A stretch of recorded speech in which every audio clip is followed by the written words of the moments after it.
is important to us, you know, and I have to say, Legion Superheroes always worked best when it appeared with Superboy. You know, Superboy Legion Superheroes is the perfect incarnation of Legion Superheroes. That made sense. That's when it was the most successful. Sort of what we're trying to get back to. Yeah, sort of what we want to get back to. So we're twisting some of the things along the way to get back to that. So you're not just writing the comics in that you like when you were a kid. No. No, but the writers bring that. Yeah, but the writers bring that. Because, I mean, you know, honestly, we remember the stories that made a difference to us, so we want to try and tell the story that's going to make a difference. Yeah, if I was writing the stories, I wanted to have Metalman as giant candles on a cake.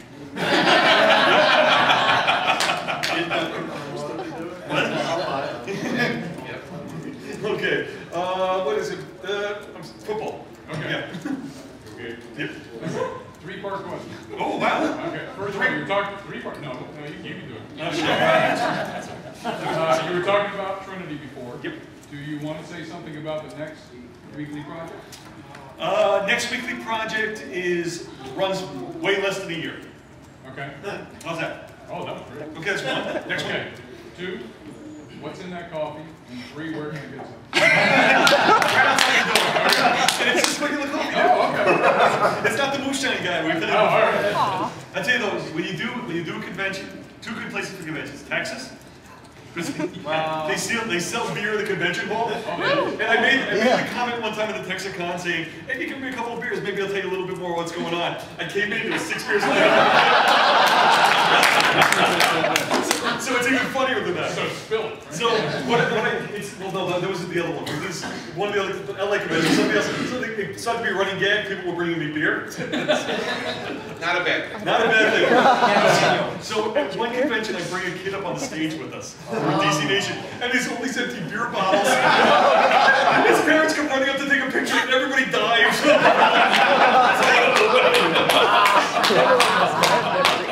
That's why we need a kid sitting on the DC bottle with beer.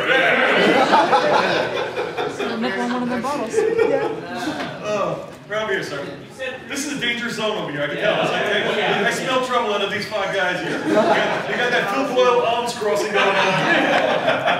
Let me tell you about the comic business. Go ahead, tell me about the comic business. You said previously that you're just going to keep the multiverse at bay for a while until Grant Morrison can come back to it.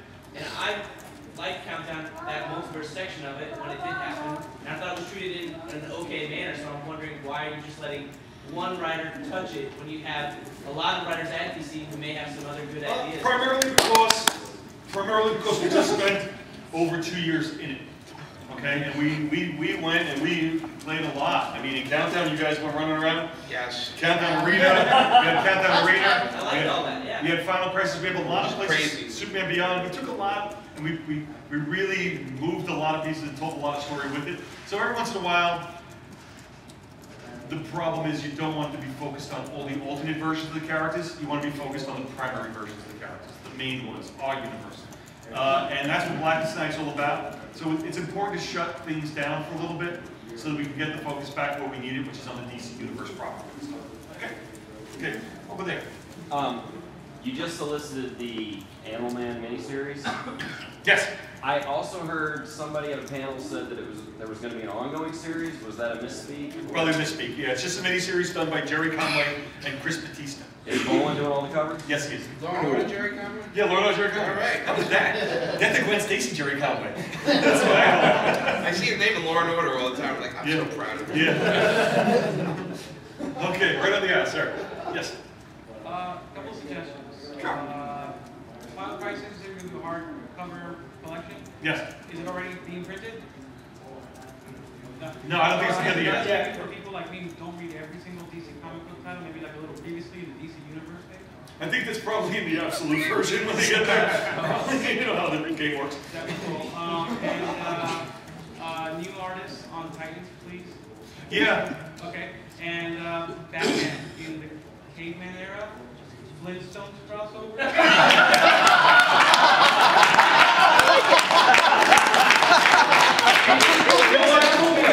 I'd buy that. Right over here. Okay. You're introducing all the new lanterns running up to the Darkest Nights. Yes. Don't ask me to name them. Are you going to keep them active as characters in the Green Lantern or in the space stories that you'll have post Darkest Night, or is that going to be like a total spoiler for Darkest Night? Total spoiler for Darkest Night. Ah, crud. I'm going behind you guys. Oh, yes, there you go. Okay, you're talking about how DC is now a generational whole Yep. deal now. Well, right now, if you think about it, Bruce Wayne gonna come back. We all pretty much. Did you read that already? He's coming back. Oh, come on. We got him. You're spoiling it for everybody else. He's coming back, guys. Alright. See, the question is like how. We had no war for like 5 years ago. That's other companies. Okay, right now we got 3 guys who've been robbed, and then you're gonna say right now somebody's gonna be back. Yep. So what's gonna happen when we get another back? We get Bruce come back. We're gonna have 3 guys who still robbing, and If they're alive. one of them's gonna like Tim's gonna be Nightwing, or what are we gonna do? Have another robbing? I'm going to answer your question, but I'm not going to answer it, okay? Because you know what happens? The only questions I hate, what comes after Blackest Night? Blackest Night hasn't even been out yet. You're asking me what happens after Battle. This is what I'm asking. I'm asking. All right, now we got 3 guys who've been robbed. Right. And you're aging everybody into accordance right Yep. now.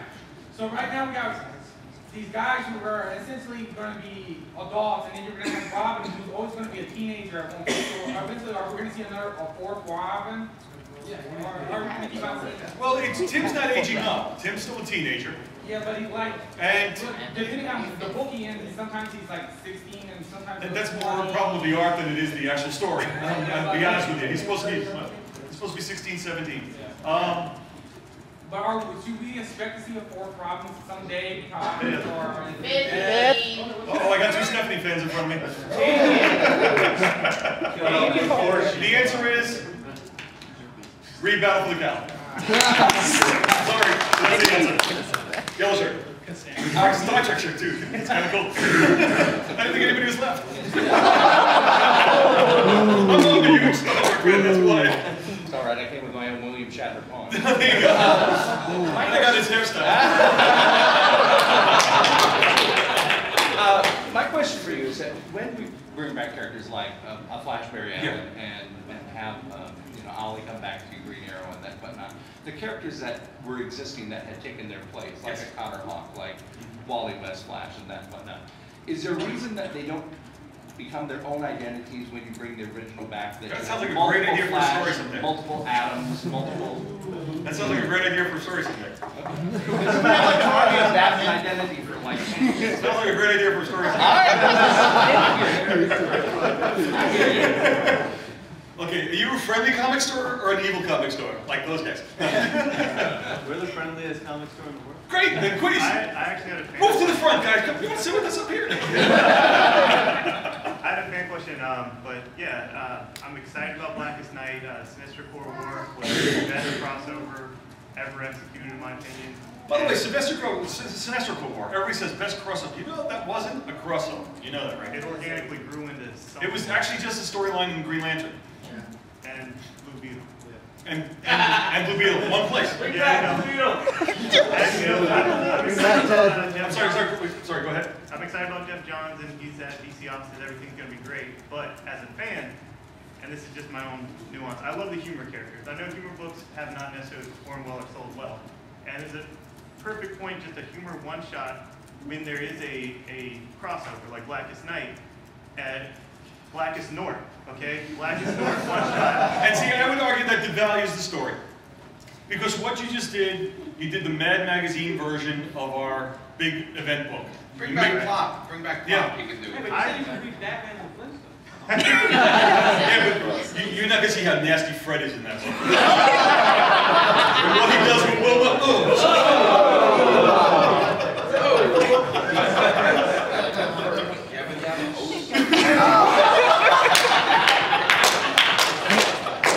But there's characters that we all like, but they're only ever in like their own little thing. Like Ambush Bug appeared in 52, but other than that, he's only in his own little thing. Yeah. So. Well, Ambush Bug did in 52 for